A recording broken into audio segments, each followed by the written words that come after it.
voici, nous voici avec Aris Adamantiadis, Hackesat, pirater des satellites avec l'équipe SolarWine. C'est votre expérience, vous allez nous en parler avec également ces préconisations à la suite de cet épisode. Je vous laisse vous présenter, donner le numéro de votre stand éventuel de manière à ce qu'il y ait plusieurs possibilités de rencontres. Nous le repréciserons ensuite avec les questions. C'est à vous. Merci beaucoup. Voilà, donc je m'appelle Aris Adamantiadis et je vais vous présenter quelque chose que l'on a fait. On a participé à un concours de hacking où le but du jeu, c'était de pirater des satellites. Alors, je me présente en 2 mots. Donc, je m'appelle Aris Adamantiadis. Donc, je suis un hacker. Donc, vous voyez, je ne suis pas venu avec mon costume aujourd'hui. Et je suis aussi un professionnel de la sécurité. Donc, ce sont 2 métiers. C'est un est plutôt une passion, l'autre est un métier. Donc, ce sont 2 choses qui se rejoignent parfois, mais qui ne sont pas tout à fait synonymes. Je suis aussi astronome amateur, donc j'ai une passion pour l'espace qui date depuis très très très longtemps. Et je suis membre de l'équipe SolarWine, qui est une équipe que l'on a formée pour participer à ce concours. Alors, en 3 mots, qu'est-ce que c'est Hackesat? Donc, Hackesat, c'est un concours qui a été lancé par le gouvernement américain, donc l'US Air Force, l'US Space Force, Digital Defense Service. Et le but à l'origine, c'était dans le cadre de DEFCON, de faire une compétition de hacking qui implique des satellites. Alors, les premières qualifications ont été faites en mai 2020, mais si vous êtes au courant et que vous avez suivi l'actualité, il y a eu quelque chose en 2020. On n'a pas pu aller sur site. Donc, l'idée, c'était à la base d'aller à Las Vegas et de faire le concours sur site. Mais évidemment, on a dû le faire à distance. Comment ça se passe? Eh bien, il y a 8 équipes qui ont été sélectionnées après des qualifications pour participer à la finale, et ça a été le cas de notre équipe. Ensuite, je vais aussi vous parler de Hackesat 2, qui s'est fait l'an passé par les mêmes acteurs, donc l'US Air Force, Space Force. Cette fois-ci, ça a été conçu entièrement en ligne, donc tout par Internet depuis chez nous, avec des qualifications en juin et une finale en décembre, avec 10 équipes. Donc de 2000 équipes, on a eu 10 équipes qui ont participé à la finale.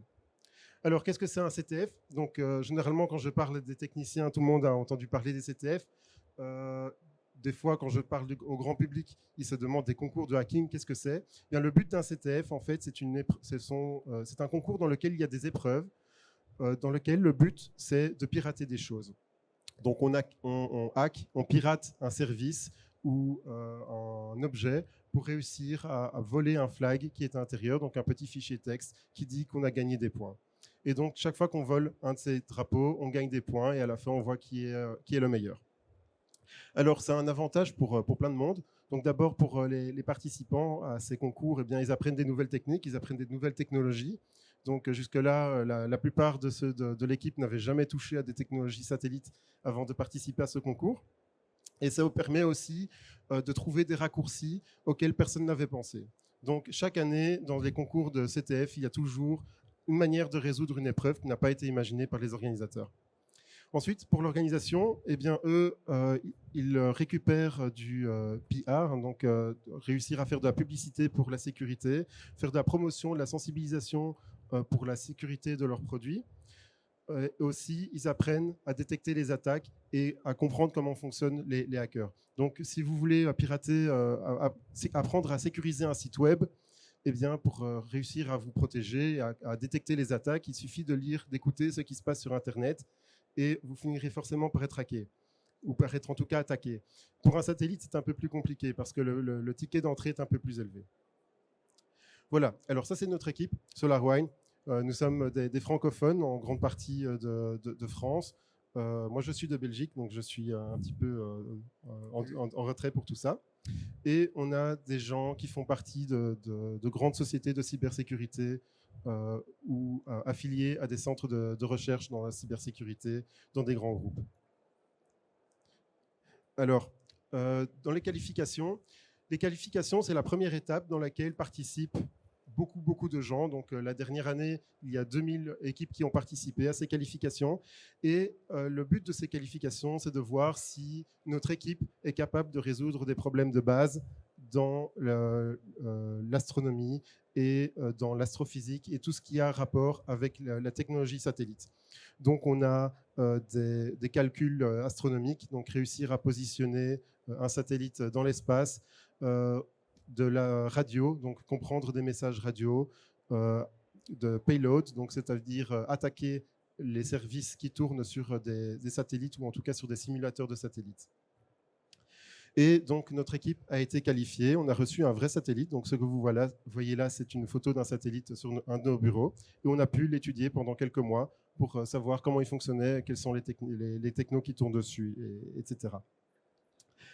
Alors, les différents challenges que l'on a eus pendant la finale. Donc là, on a été qualifiés, ils nous ont envoyé le satellite, ils nous ont dit, très bien, la finale, c'était le jour, préparez-vous. Donc apprenez, voici de la documentation, beaucoup de documentation, et apprenez comment on utilise un satellite, comment on fait pour le piloter. Et ils nous ont donné un scénario le jour venu, qui a duré environ 24 heures, dans lequel on devait récupérer l'accès à un satellite. Donc le scénario, c'est que le satellite, il a été attaqué par un groupe de cybercriminels. Ils ont installé un malware dessus qui empêche aux opérations de continuer à avoir l'accès. Et on a dû faire une opération de hackback pour récupérer l'accès. Donc ça commence par prendre l'accès sur la station de base dans laquelle est piloté le satellite, restaurer les opérations du satellite qui est en train de tourner fou, réussir à trouver une vulnérabilité dans le malware et ensuite restaurer toutes les fonctions du satellite et prouver que le satellite fonctionne de nouveau en prenant une photo de la Lune. Il y avait un autre challenge parallèle qui s'appelait On Orbit, dont lui, le but, c'était plus de calculer, une trajectoire pour un véritable satellite qui existait vraiment dans l'espace, dont le but était de prendre une photo de la Lune. Alors, ça, c'était l'endroit où se trouvaient tous les satellites. Donc, vous voyez, c'est un carrousel dans une pièce avec des satellites à l'intérieur, des petites boules. Et ils tournent pour simuler la rotation autour de la Terre. Voilà, alors ça, c'est le panneau de notre équipe, donc les scores. Comme vous voyez, on a eu un très bon score. On a été la première équipe à avoir résolu toutes les épreuves. Donc, je ne vais pas rentrer dans les détails des épreuves, mais en gros, il a fallu réussir à pirater et à envoyer des charges malveillantes au serveur pour réussir à reprendre le contrôle et à désactiver le malware. Mais on a été rejeté à cause du On-Orbit Challenge. Donc, le On-Orbit Challenge, le but, c'était de calculer ce fameux vecteur de calcul pour faire de la photo de la Lune. Et malheureusement, les autres équipes ont été plus rapides. Alors, c'était un challenge disqualificatif. Donc, le fait d'avoir raté ce challenge, eh bien, ça fait qu'on n'a pas pu obtenir la première place et on n'a pu obtenir le premier prix. Mais en attendant, on a quand même réussi à prendre une photo de la Lune qui était à l'intérieur du carrousel. Et donc, ça, c'est une photo qui a été prise avec notre satellite sur lequel on avait réussi à récupérer l'accès. Alors, en quoi c'est pertinent ce genre de concours ? Eh bien, ici, c'est le scénario, en fait, s'est répété de manière involontaire. Quelques mois après les différents challenges, eh bien, l'ESA a été confrontée à un satellite qui était devenu fou et qui tournait sur lui-même. Donc, il y avait un problème dans une des roues de rotation, je pense, qui fait que le satellite était en train de tourner à une vitesse folle et ils ont dû utiliser des techniques assez similaires à celles qu'on a utilisées au début pour reprendre l'accès au satellite, pour en fait réussir à stabiliser le satellite et l'empêcher de tourner. Donc en fait, les scénarios que l'on voit, ils sont pas tout à fait irréalistes. Ils se basent quelque part sur la réalité, sur des choses qui peuvent arriver et qui arrivent aussi même dans l'espace. Voilà, alors ça c'était le premier hackesat que je vais expliquer très très rapidement. Évidemment, le gouvernement américain a voulu remettre ça. Nous, on a voulu remettre ça aussi parce qu'on n'a pas voulu rester sur une semi-défaite, une semi-victoire. On voulait continuer à participer, à continuer à apprendre comment tout ça fonctionnait. Alors, on a aussi eu de nouveau une phase qualificative dans laquelle on a encore eu des challenges sur les différents sujets que je vous ai mentionnés avant. Et ensuite, on est arrivé le jour de la finale.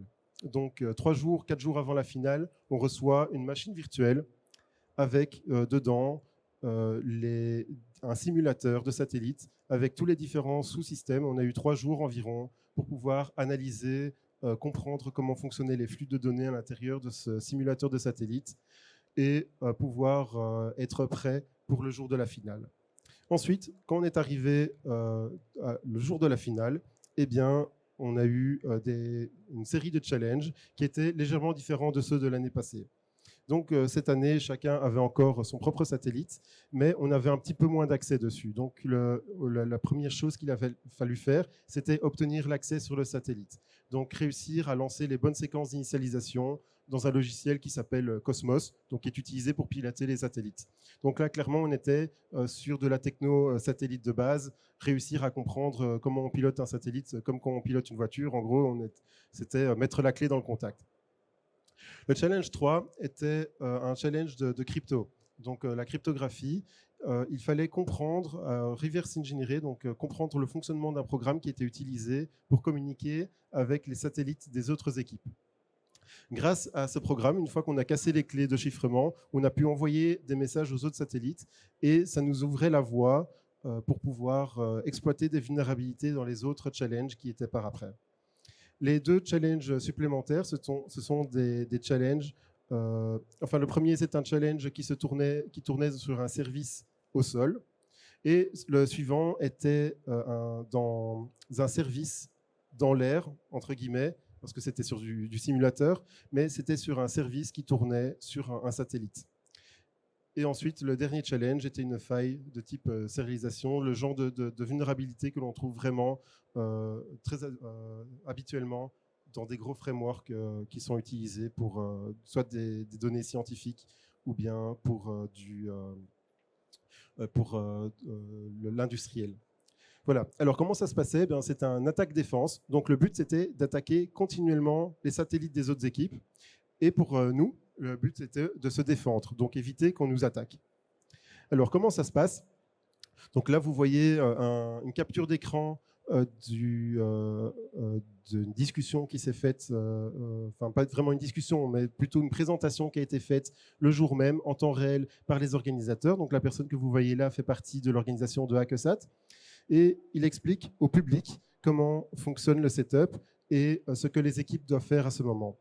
Donc, ce qu'il explique, en fait, c'est qu'en haut à droite, donc je ne sais pas si ma souris fonctionne, hop, voilà, ici, vous voyez une représentation des différents modules importants dans un satellite. Donc, on a les communications, on a la navigation, on a la gestion du backplane et on a des liens radio ici. En fait, on a un lien radio vers le User Segment Server. C'est un segment sur lequel on pouvait envoyer des commandes. Donc le but, c'était d'utiliser ce lien pour pouvoir attaquer les autres équipes et leur envoyer du contenu malveillant. Alors, ça, ce sont les 10 équipes qui ont participé. Les différentes épreuves, donc je vous ai dit, la première épreuve, c'était de stabiliser, d'obtenir l'accès. Désolé, il y a des slides qui se sont mis à l'envers. Ground control, donc obtenir l'accès au satellite, donc restaurer l'accès radar. La troisième épreuve de reverse engineering. Donc le reverse engineering, ça se passe dans des éditeurs spécialisés qui permettent d'aller lire du code assembleur. Donc vous avez le programme tel qu'il tourne sur l'ordinateur, on le prend, on le met dans ce programme, et on essaye de comprendre ce que le programme est censé faire. Donc vous voyez ici par exemple que ça fait de la crypto avec RSA. Eh bien, c'était une particularité de ce challenge, c'est qu'il faisait du RSA un petit peu différemment. On a dû comprendre quelle était la vulnérabilité dans la gestion, la génération des clés. Voilà. Alors, quels étaient les différents défis que l'on avait dans ce challenge? Donc, en fait, en plus de la partie purement hacking, dans laquelle il fallait comprendre comment fonctionne le satellite, comment fonctionne un processeur Spark Léon qui tourne sur un satellite, on avait d'autres problèmes. Donc, par exemple, premièrement, l'infrastructure. Donc, comprendre comment on utilise Cosmos, qui est l'application qui est utilisée pour piloter un satellite. Donc, si c'est la première fois que vous ouvrez Cosmos et que vous essayez de faire des choses, il est très probable que vous ne compreniez rien et que vous n'arriviez pas à lancer des commandes parce que en fait, les commandes sont cachées dans des menus. Il faut connaître le nom des commandes et savoir ce qu'elles font exactement. Donc c'est très important de savoir. Nous, on a trouvé un système pour contourner Cosmos et qu'on envoyait directement les paquets sans passer par Cosmos. Ensuite, une autre difficulté, c'est le monitoring. Donc comprendre exactement ce qui se passe sur le satellite. Notre satellite était constamment attaqué par d'autres équipes. Donc on devait s'assurer que tous les systèmes fonctionnaient bien, qu'on avait allumé tout ce qui était nécessaire pour que le satellite fonctionne et qu'il ne tombe pas. Parce que si vous coupez, par exemple, si vous orientez mal le satellite et qu'il n'est pas face au soleil, eh bien, il n'y a plus d'électricité. Ce qui arrive à un autre problème, c'est la gestion des ressources de batterie. Donc, l'électricité était limitée. Les organisateurs ont fait exprès de faire en sorte que notre batterie soit pas suffisante pour terminer la compétition si on n'était pas parfaitement au soleil. Et ils ont été un petit peu fourbes. Ils ont fait en sorte que la commande suivre le soleil ne suivent pas réellement le soleil. En fait, le satellite n'était pas exactement face au soleil. Et ça, eh bien, on ne pouvait pas le savoir sans faire des calculs. Donc, certaines équipes l'ont trouvé.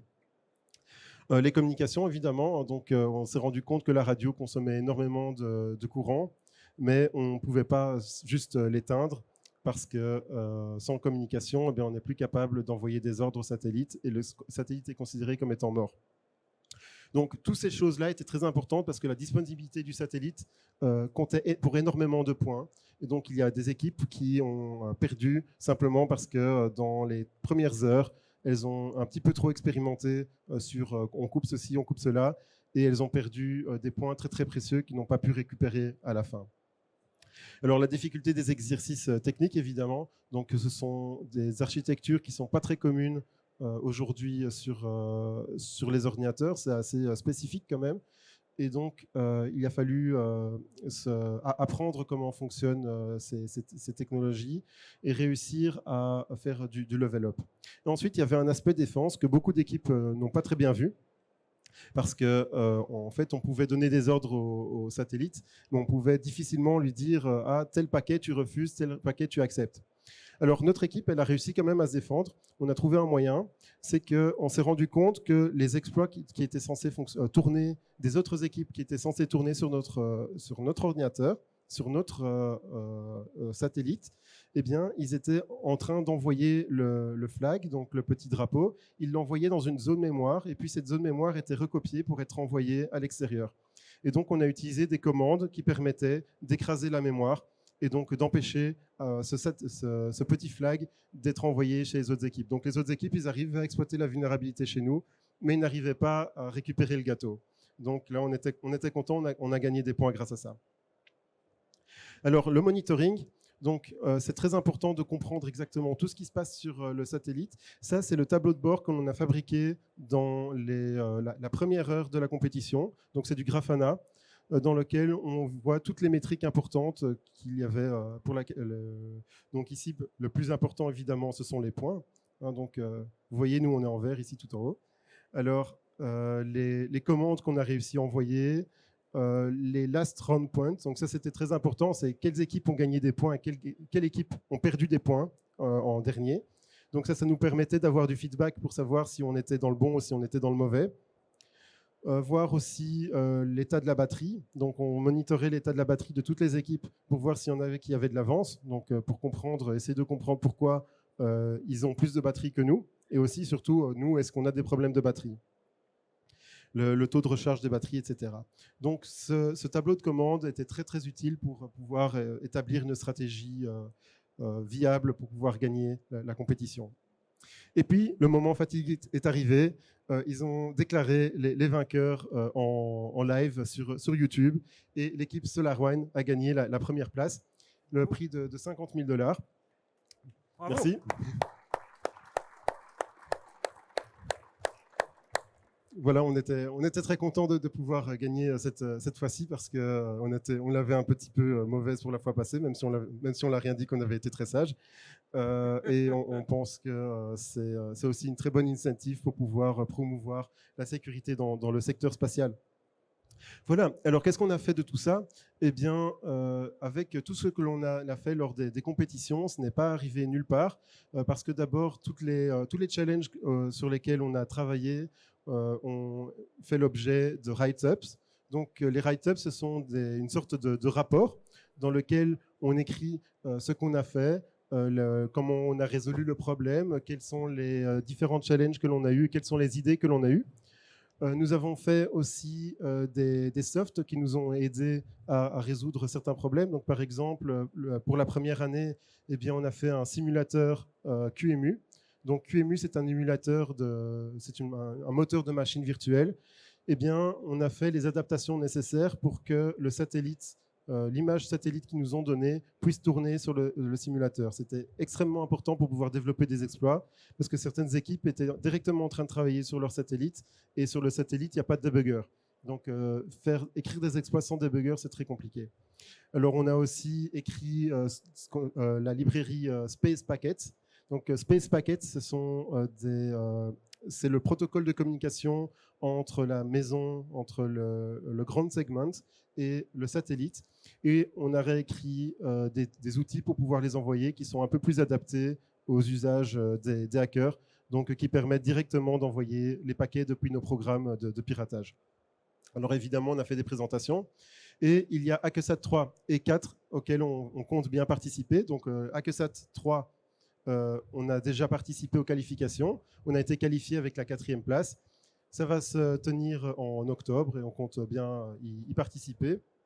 Là, on est bien remonté parce que Hackesat 4, le but est d'aller dans l'espace pour de vrai.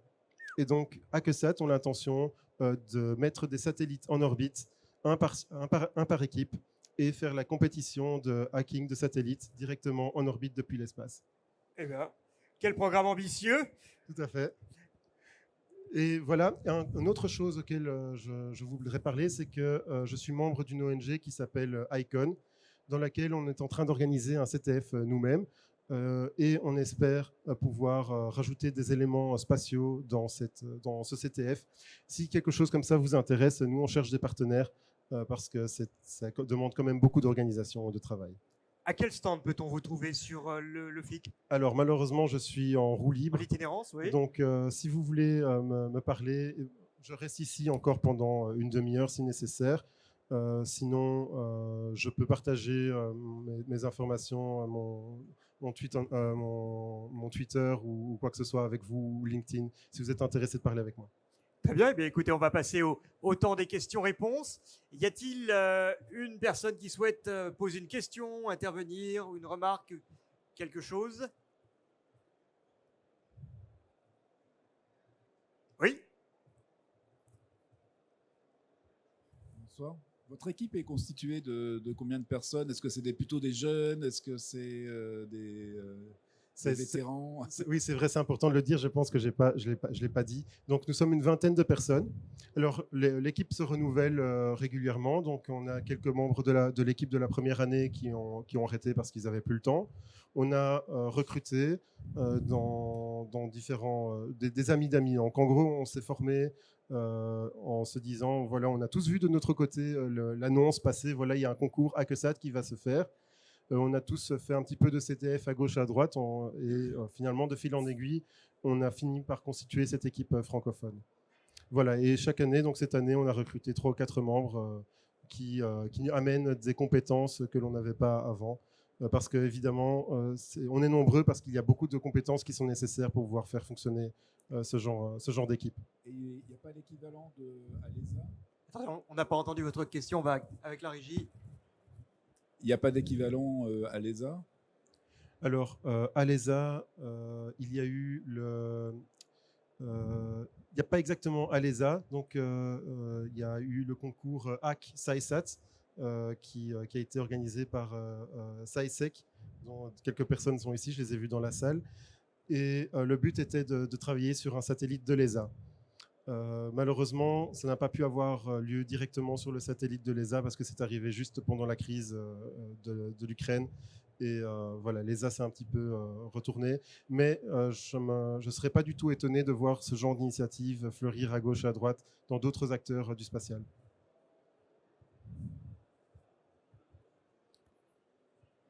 D'autres questions? Oui. Allez, je vais vous passer le micro. Qu'est-ce que c'était comme type de satellite? C'était Qu'est-ce que c'était comme type de satellite? C'était des satellites en basse orbite, en orbite géostationnaire? Non, c'est un FlatSat, donc c'est un satellite éducationnel. C'est quelque chose que vous pouvez acheter, enfin peut-être pas au magasin, mais il y a moyen, ça s'achète pour environ 15-20 000 dollars si vous en prenez qu'un seul. Et il y a eu du développement custom qui a été fait dedans par les équipes des organisateurs. Donc ils ont rajouté une carte avec un payload bien particulier parce qu'ils voulaient éviter de prendre du on-the-shelf.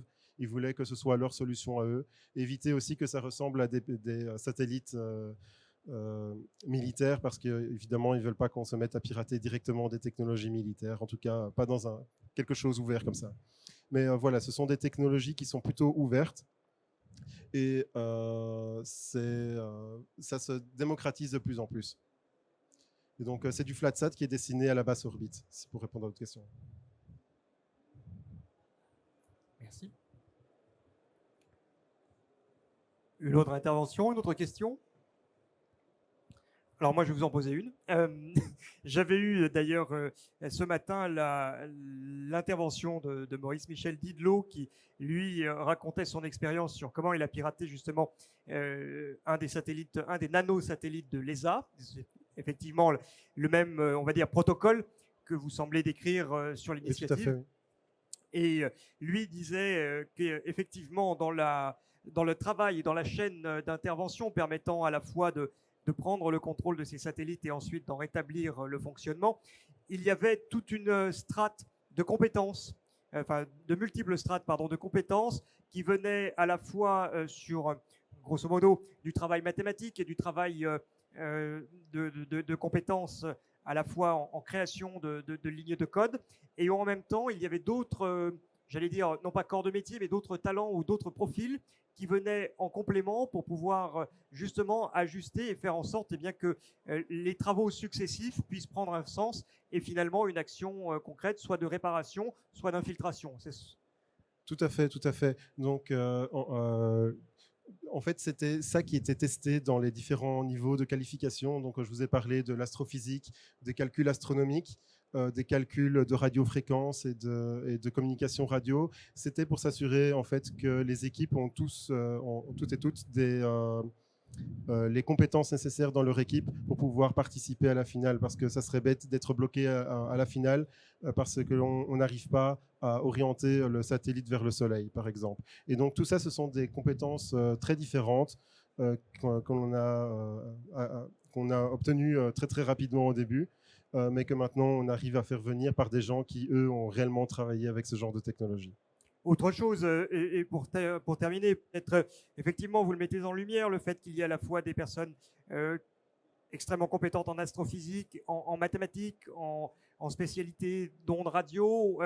Il y avait également sur la partie pure d'informatique qui était décrite par cet intervenant, le fait que le système Cosmos, donc, qui venait à gérer le satellite en lui-même, était sûrement le même que celui que vous avez connu, avec une architecture peut-être un peu différente, mais il nous disait que pour lui, à l'issue de cette expérience, il avait eu affaire finalement à quelque chose d'assez simple qui s'appelait Linux, et où derrière, évidemment, des compétences diverses et son application par rapport à ce schéma architectural propre aux nanosatellites, qui communiquent entre eux en essaim, faisait en sorte que dans son bilan et dans son expérience, il y avait finalement quelque chose qui, bien que ce soit extrêmement pointu et extrêmement divers en termes de compétences et de profils d'intervenants, revenait finalement à travailler sur Linux, qui est connu de tous quasiment. Est-ce que vous, de votre côté, vous aviez cette même expérience?